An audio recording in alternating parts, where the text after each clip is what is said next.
말씀을 보겠습니다. 시편 말씀입니다. 78편입니다.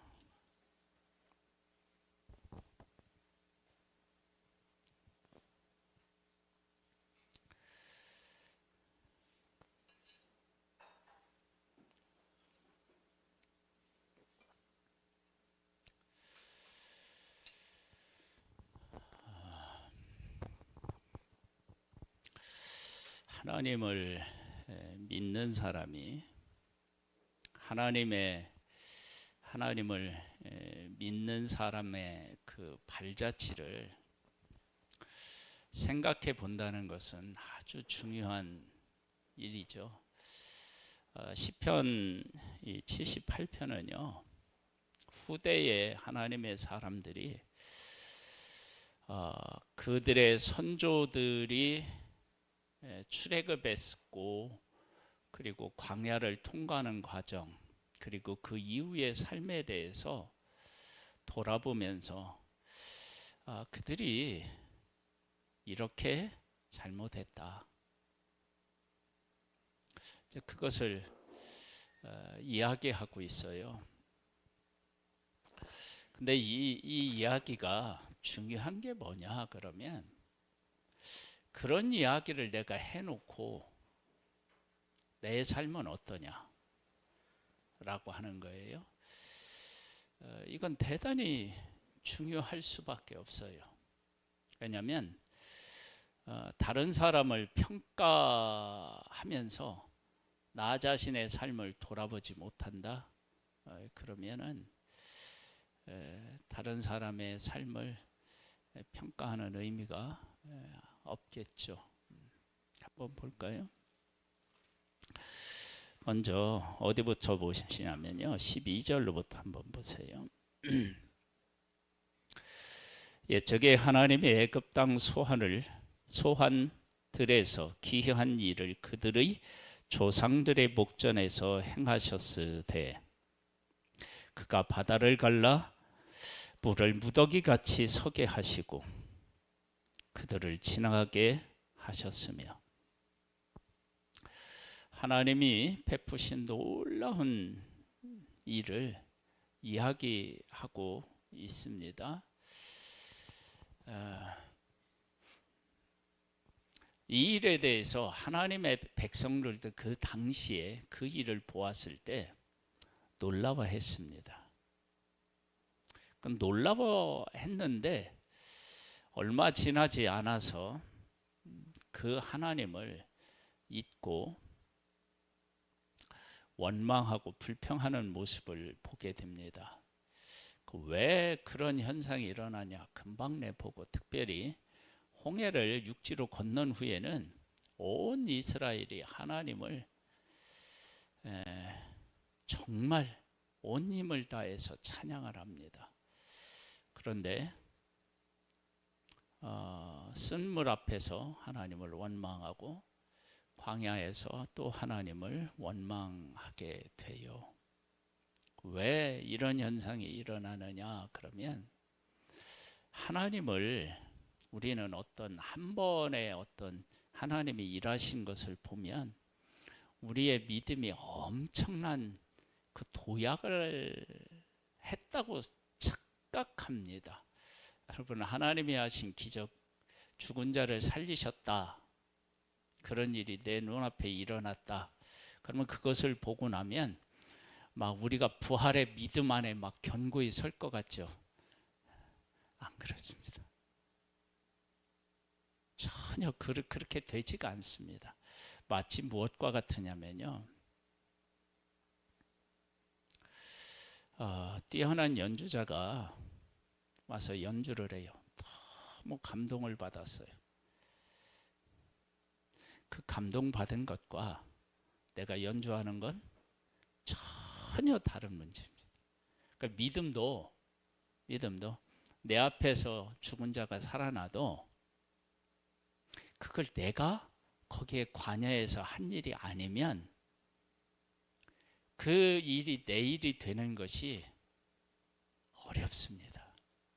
여러분, 본다고 해서 바로 믿음이 생기는 게 아닙니다. 그러면 얼마나 좋겠습니까만, 물론 안 본 것보다는 훨씬 나아요. 그런데 그 내가 죽은 자가 살아난 걸 내가 딱 보았다고 해서 부활의 하나님을 믿고 내가 어떤 일이 있더라도 내가 이 죽은 자 가운데 살리시는 하나님을 믿고 따르겠다, 이건 안 됩니다. 예수님의 제자들이 죽은 자를 살린 것을 보았잖아요. 그렇죠? 그런데 예수님이 십자가에서 돌아가실 때 그들이 따랐나요? 못 따랐어요. 그러니까 우리들이 가지고 있는 믿음에 대한 환상을 깨야 됩니다. 내가 어떤 믿음의 역사를 보았다고 해서 그것이 곧 내 믿음이라고 생각하면 안 됩니다. 그걸 보았으니까 나는 부활의 하나님을 내가 만났고 믿었다. 그건 정말 착각일 가능성이 대단히 높습니다. 그렇게 한번 보았다고 해서 믿음이 생길 것 같으면 우리 모두는 어떤 시험 앞에서도 흔들리지 않는 믿음을 갖고 앞으로 막 전진할 거예요. 우리 일상에서 일어나는 일에 대한 예를 한번 들어볼게요. 하나님께서 돈 걱정을 하고 있는 나에게 돈을 공급해 주신 일이 있었나요, 없었나요? 그거 경험 안 한 사람 아무도 없습니다. 거의 다 경험합니다. 저도 경험했습니다. 그런데 또다시 물질의 어려움 앞에서 그 하나님을 견고히 붙잡고 범사에 감사하면서 막 찬양하며 사십니까? 아니면 돈 걱정을 하십니까? 돈 걱정하죠. 그거 전혀 경험해보지 못한 것처럼 걱정할 때가 사실은 많습니다. 별의별 방법을 다 쓰다가 안 되면 그때 생각하고 위로를 받죠. 하나님이 도와주실 거야. 그러니까 우리가 하나님이 하신 일을 보았다고 그것이 곧 내 믿음이라고 생각하면 안 됩니다. 더 쉬운 예로 얘기하면요, 이렇게 왜 사람은 그렇게 착각하는지 모르겠어요. 이렇게 사람이 많이 다니는 그 보통 얘기하는 큰 교회 성도들을 만나잖아요. 그러면은요, 작은 교회 목사는 이상하게요, 이렇게 밑으로 봐요.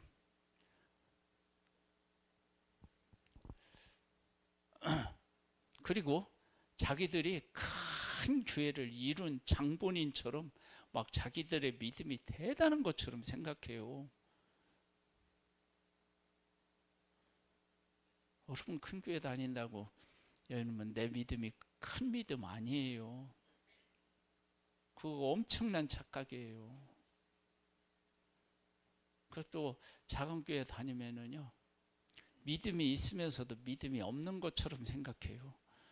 그거 참 이상해요. 지금 하나님의 백성이요, 하나님께서 하나님의 백성을 애굽에서 이끌어내신 것을 이야기하고 있어요. 한번 더 볼까요?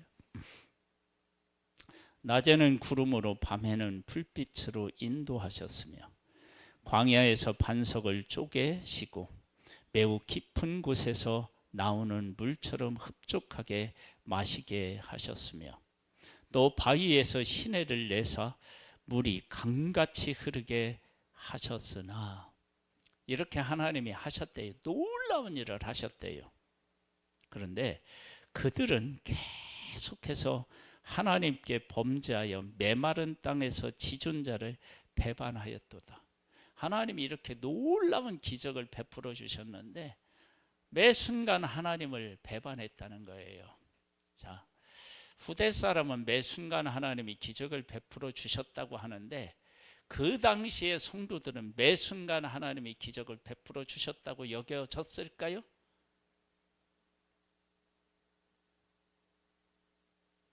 그랬으면 원망 못했겠죠. 그러니까 우리가 지금 우리의 상황을 볼 때도 이런 해석이 가능합니다.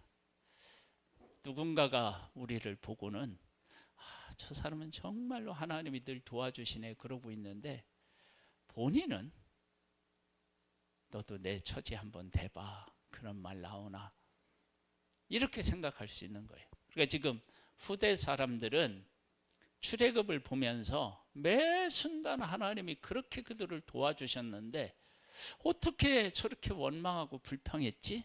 그런 반응이잖아요 지금. 그런데 출애굽할 때의 백성들은 그렇지 않았던 거예요. 하나님이 매 순간 도와준 게 아니었던 거예요. 엄청난 차이가 나죠. 이게 지금 우리들도 동일해요. 우리가 일생을 이렇게 살아가면서요, 하나님은 매 순간 우리를 도와준다는 고백은 해요.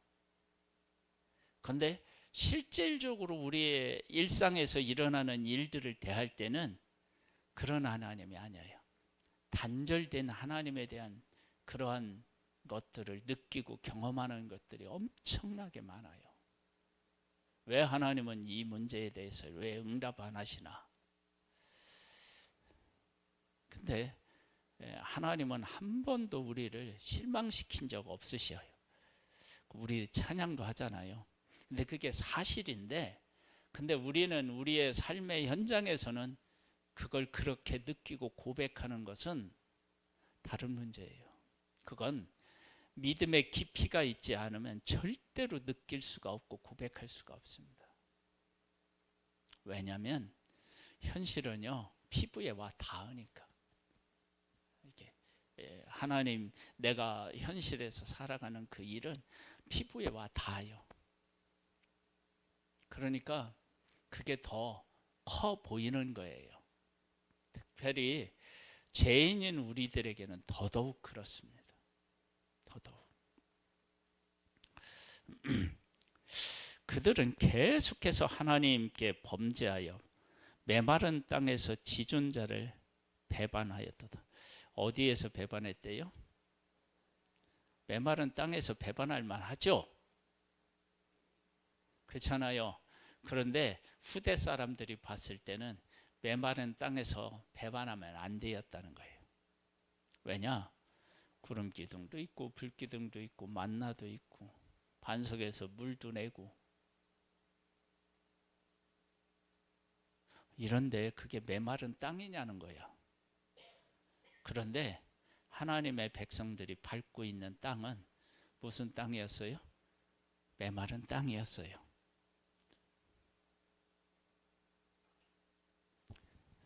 그러니까 이게 어려운 거예요.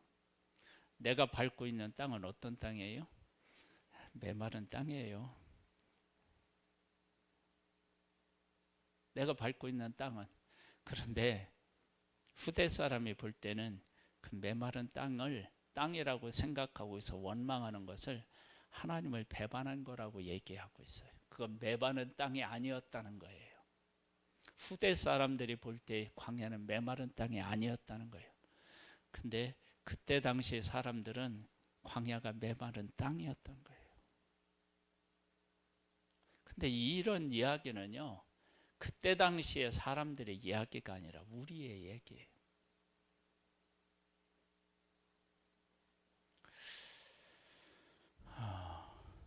교회에 사람이 없어요. 그러면 그건 메마른 땅이라고 할 수 있나요, 없나요? 있죠. 하나님의 백성들이 밟고 있는 땅은 광야였어요. 그러니까 그건 메마른, 우리가 성도가 없으면 메마른 땅이라고 할 수 있어요. 그런데 하나님이 보실 때에는 우리에게 메마른 땅을 주셨을까요? 아니면 구름 기둥과 불 기둥이 보호하고 매일 만나를 주는 그런 보살핌과 은혜의 현장이라고 하실까요?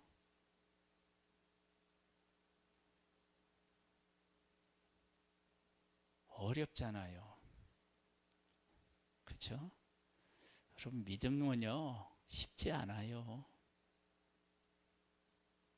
이렇게 어떤 위치에서 어떻게 보느냐에 따라서 현실은 완전히 달라지는 거예요. 그러니까 후대 사람들이 볼 때는 그건 절대 메마른 땅이 아니었던 거예요. 왜냐하면 메마른 땅에서 그들이 배반했다 그러면 그 앞뒤가 안 맞잖아요. 그렇죠? 메마른 땅에서 하나님 원망하는 건 당연하죠. 뭐 이러려고 우리를 애굽에서 구원해 냈냐고 뭐 할 만하잖아요. 그런데 후대 사람이 볼 때는 메마른 땅에서 하나님 앞에 원망하는 건 그건 배반하는 일이다. 하나님은 그렇게 너희들을 광야에 그렇게 두지 않았다. 구름 기둥이 너와 함께 했고 불 기둥이 너와 함께 했고 광야에 있는 그 천갈이라든지 이런 것들을 해하지 못하게 했고 뜨거운 태양이 너희 발바닥을 부르트지 않게 했고 다 하나님의 은혜로 채워져 있는 그런 은혜의 현장이었다. 그런데 백성들이 볼 때는 광야로 그냥 보이는 거예요. 그러니까 우리들도 이런 측면에서 나의 현실을 어떻게 보고 있느냐라고 하는 문제는 어마어마하게 중요한 거예요.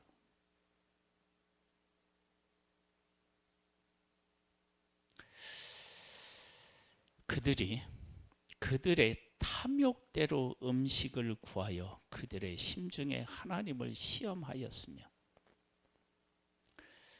하나님이 만나를 주셨는데 그들 안에 탐욕이 있으니까 매일같이 먹는 이 만나가 실증나요? 싫어요?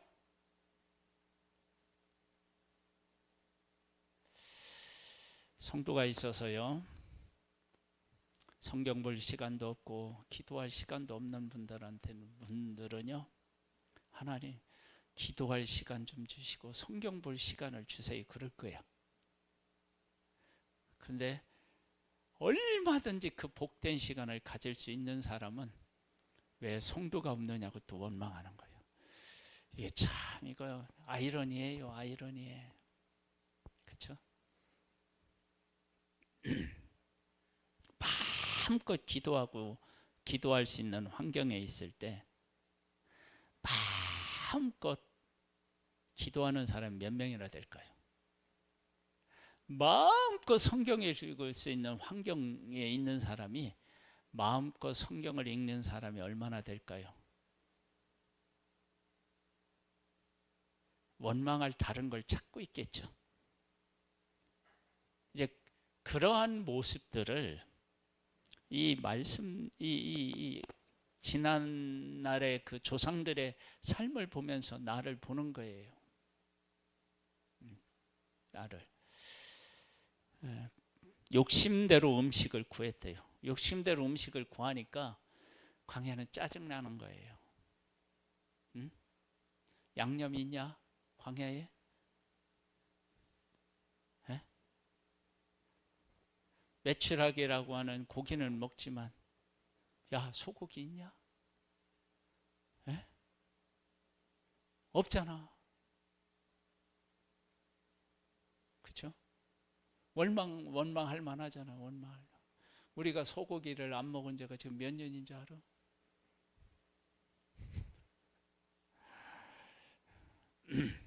그 욕심이 우리 가운데 탐욕이 들어오면요 그런 거예요.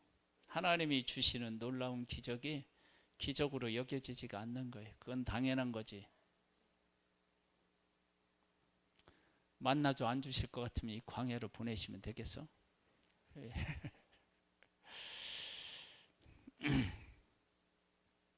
그뿐 아니라 하나님을 대적하여 말하기를 하나님이 광야에서 식탁을 베푸실 수 있으랴. 즉 광야로 왜 보냈느냐라고 하는 것은 그런 생각을 가진다는 것은 광야에서 하나님의 돌보심이 우리가 생각한 것처럼 그렇게 돌보실 수 없는 하나님이실 것이다. 그런 생각을 하는 거예요.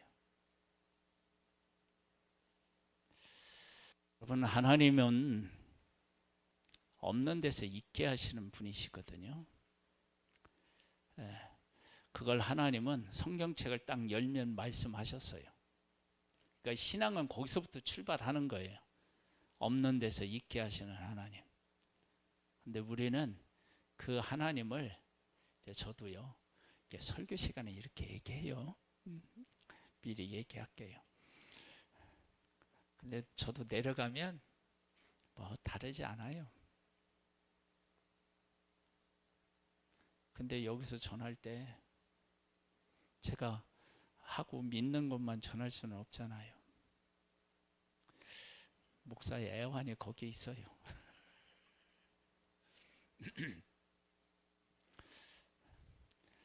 아빠는 설교하는 대로 좀 살아봐. 그러면 안 돼요.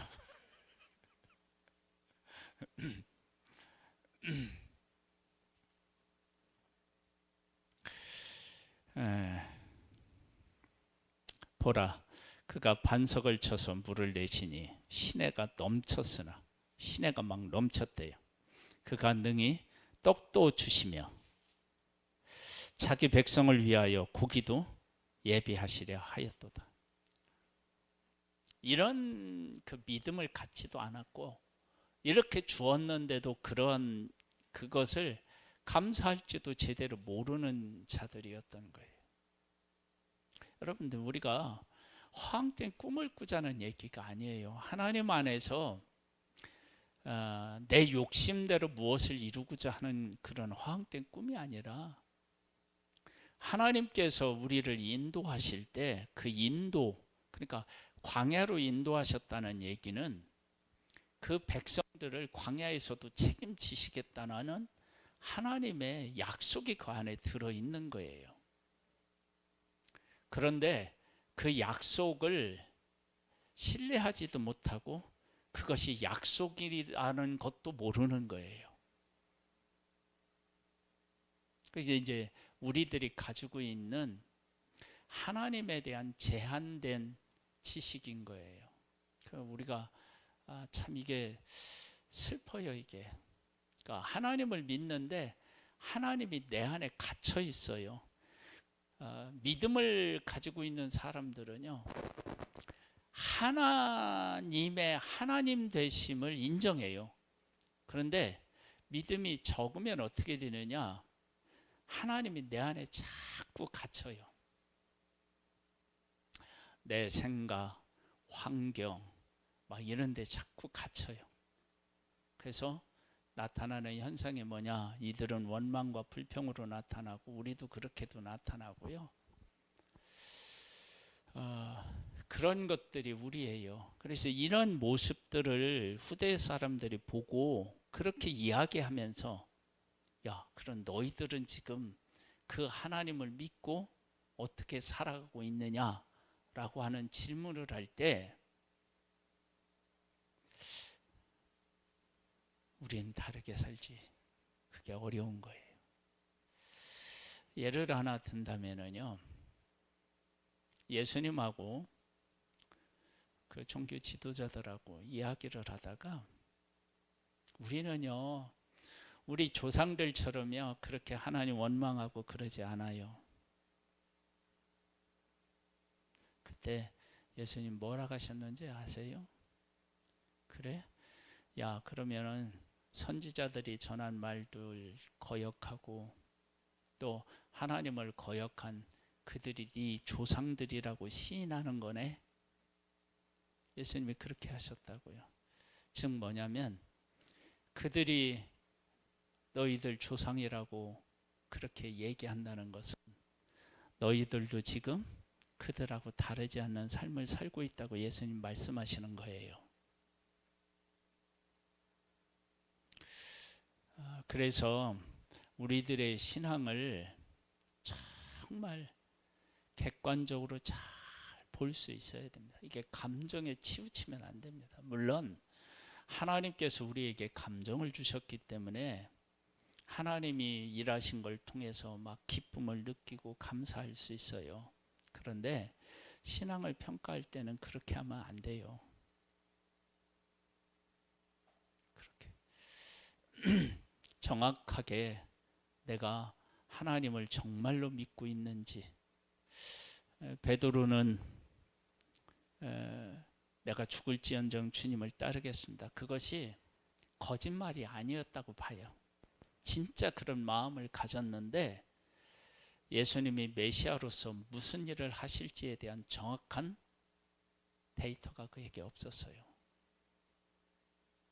예수님이 지금까지 하신 일을 보면 사람들을 가르치고 그들이 돌아오고 병든 자를 살리고 막 이런 일들을 하셨는데 그 일이 계속 예수님이 하실 것으로 알고 저런 예수님이라면 내가 얼마든지 따라갈 수 있지, 그런 생각을 한 거예요. 예수님이 십자가를 지실 거를 생각 못하는 거예요. 말씀하셔도 귀에 안 들리는 거예요. 여러분, 그런 상태에서 예수님이 십자가를 지시니까 깜짝 놀라고 도망가는 거예요. 우리 왜 예수 믿나요? 한번 다시 물어봐요. 우리 왜 예수 믿나요? 설교 시간에 왜 예수님 믿느냐고 물어보면 답을 할 수 있어요. 답을 할 수 있어요. 그런데 답을 하는데 내가 이제 살고 있는 삶의 현장에서 그 본질을 잊지 않고 그 본질을 추구하면서 내가 하나님을 믿고 따를 수 있느냐, 그건 다른 문제예요. 참 어렵습니다. 그게 생각보다 어렵습니다. 대통령이 될 때 선서를 합니다. 헌법을 준수하고 국민들을 섬기는 그런 대통령이 되겠습니다. 대통령 자리에서 그것을 정말 온전히 지키려고 노력하는 대통령이 몇 명이나 있을까라고 할 때는 다른 문제입니다. 그건 다른 문제입니다. 그러니까 우리가 예수님을 믿고 예수님을 따르는데 그것이 어떤 의미가 있는지를 지식으로 얘기할 수는 있어요. 여러분, 사탄도 하나님을 아나요, 모르나요? 알죠? 아는데 하나님 편에 선 적이 없어요. 하나님은 늘 대적해요.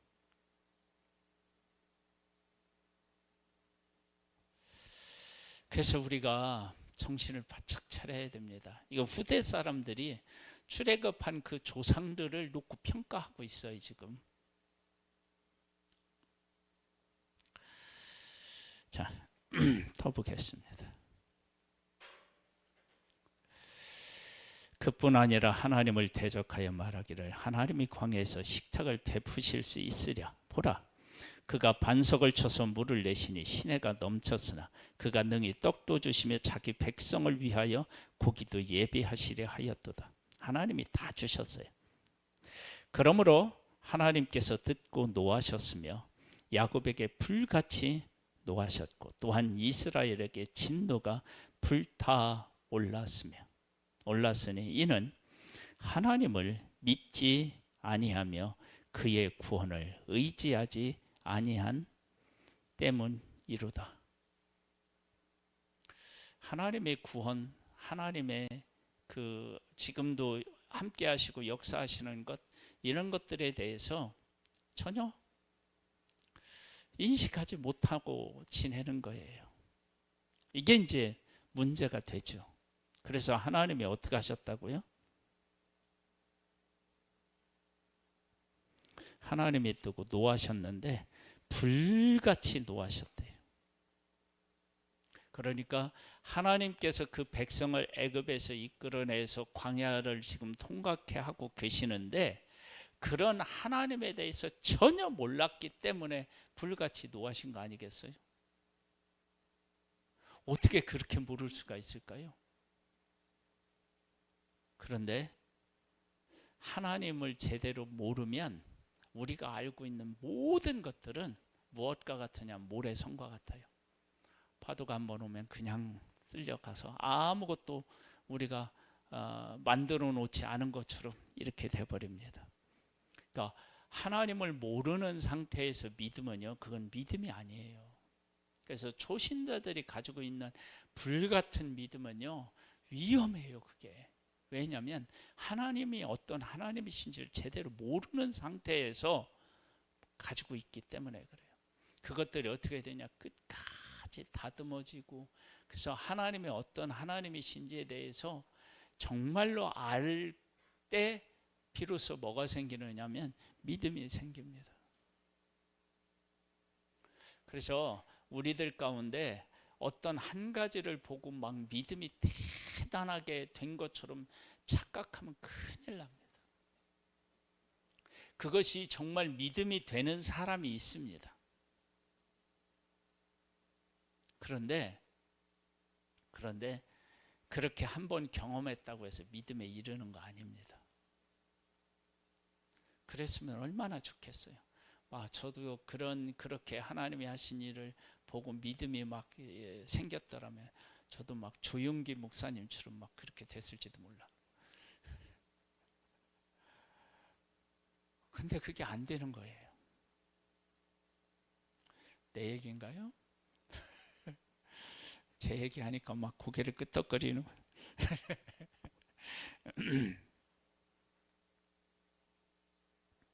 하나님이 불같이 화를 내셨대요.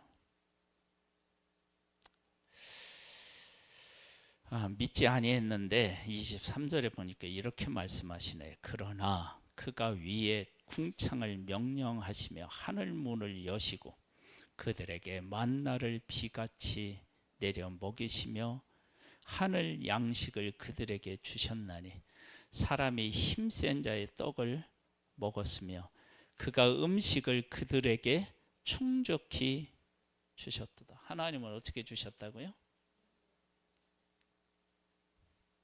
그러니까 만나가 없어서 굶은 사람, 배고픈 사람은 한 사람도 없었던 거예요.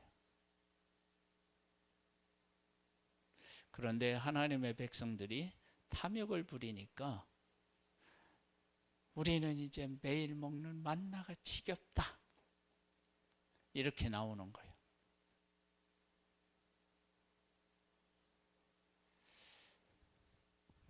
하나님이 매일같이 나를 돌보지 않으시면 내 삶이, 매일의 삶이 어떻게 될까요? 네? 어떻게 될까요? 내 삶이. 그러니까 매일 변함이 없는 것 같은 그 삶 속에 하나님의 돌보심이 어마어마하게 있는 거예요.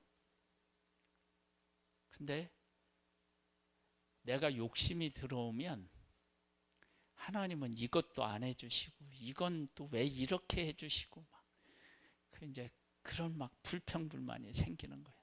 아니, 만나를 주시려면 오늘은, 월요일 날은 이런 만나를 주시고 화요일 날은 이런 만나를 주시고, 뭐 좀 이렇게 좀 변하면 안 되나?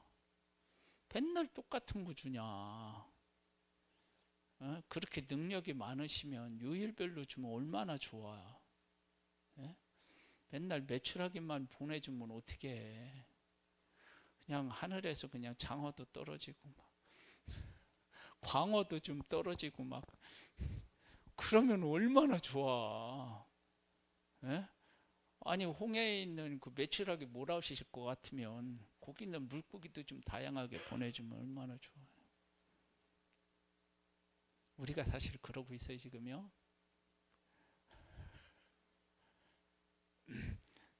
그게 보여야 돼요.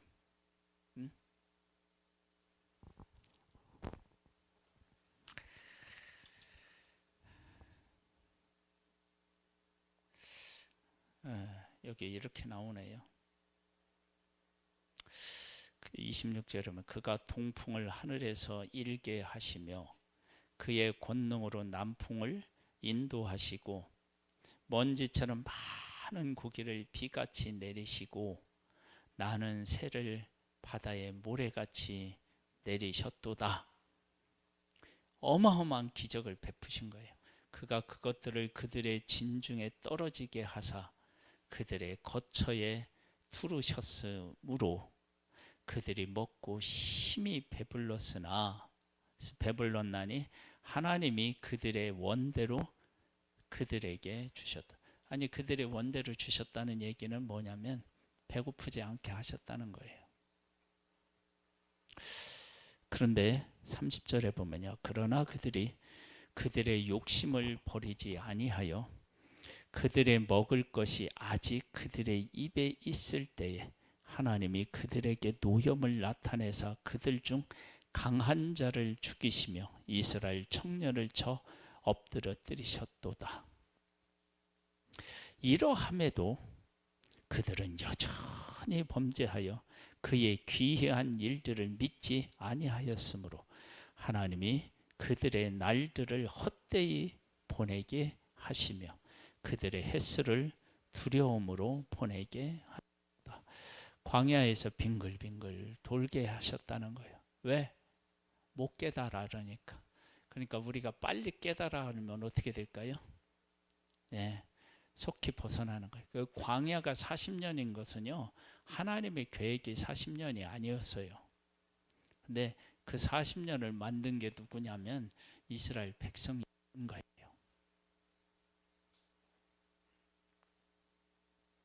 우리가 그렇게 벗어나고 싶었던 환경이에요. 누가 만든 거예요?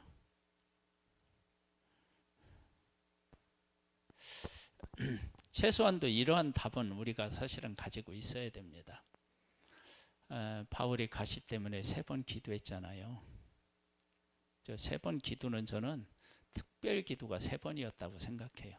수시로 기도하지 않았겠어요?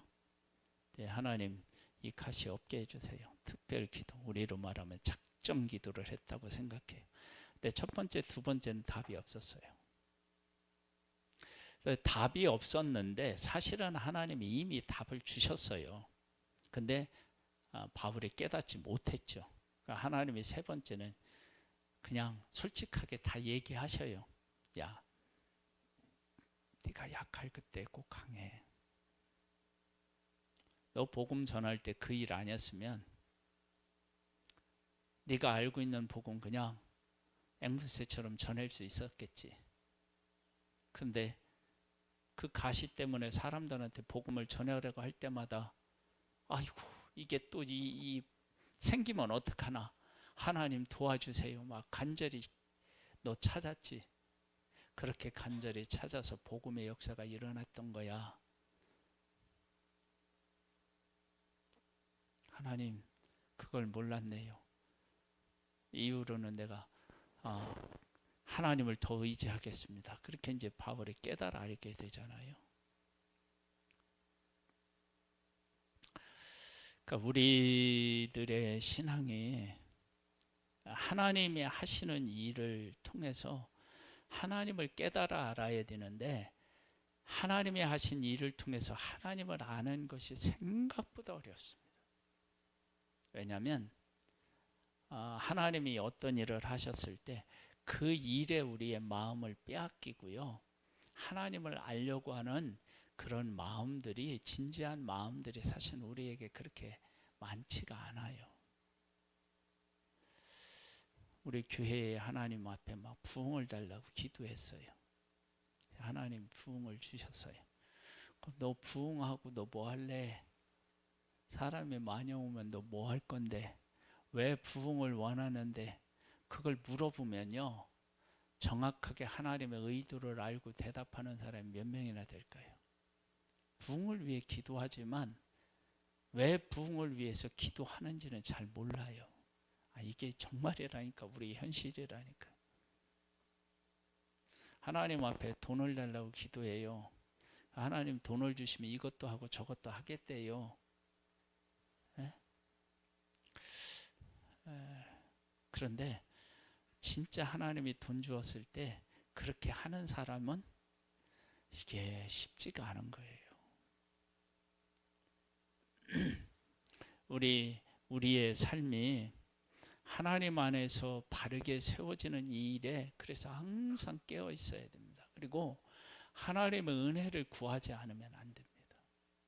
그러니까 하나님의 은혜가 없으면 안 보여요. 보일 수가 없어요.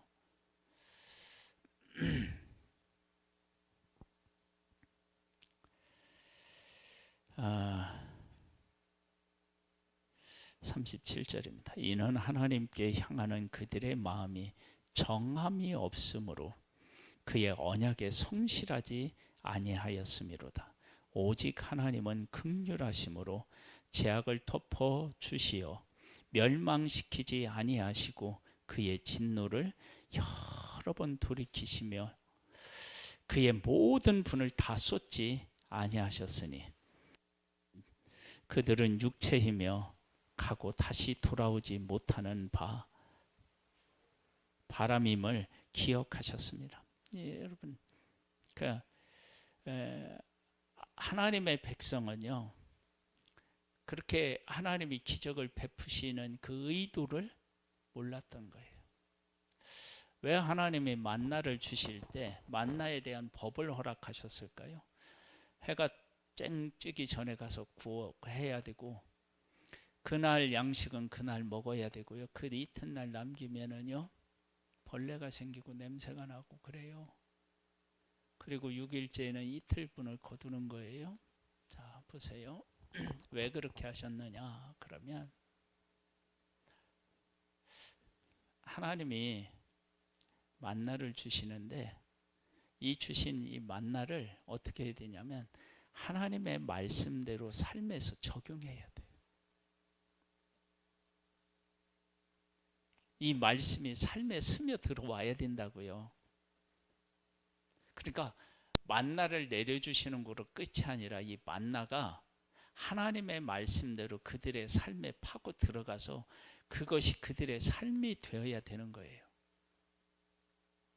하나님이 그래서 만남만 주시지 않고 만나를 어떻게 해야 되는지를 다 가르쳐 주신 거예요.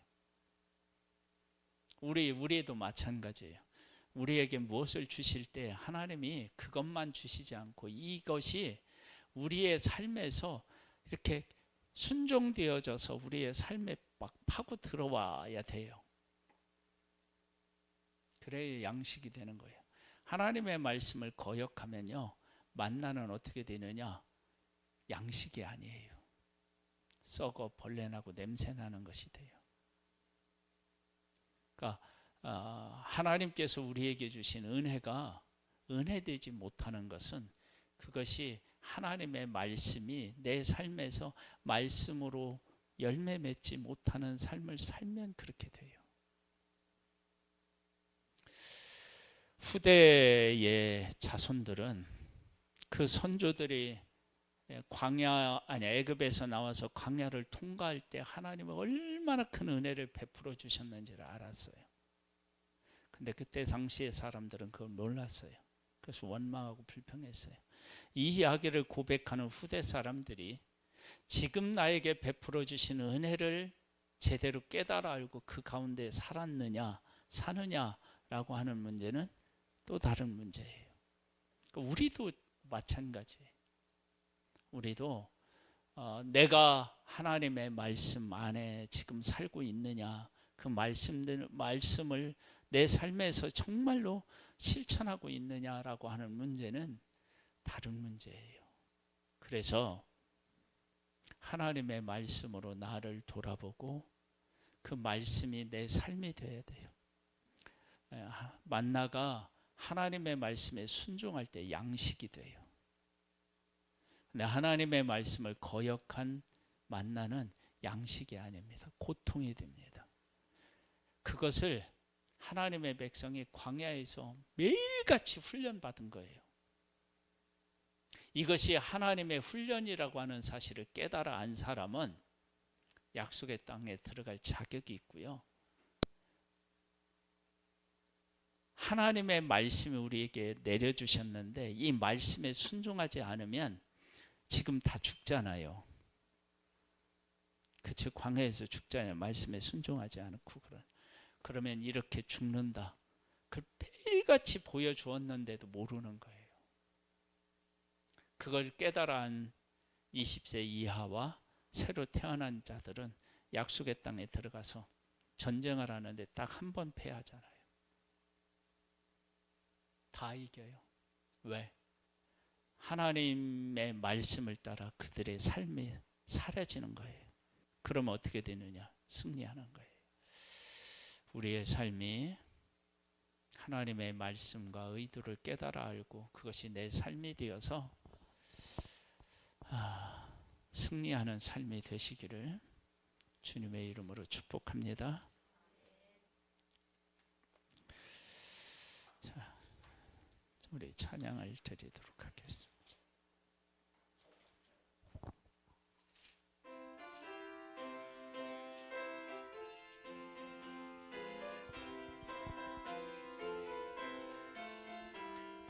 주 십자가를 지심으로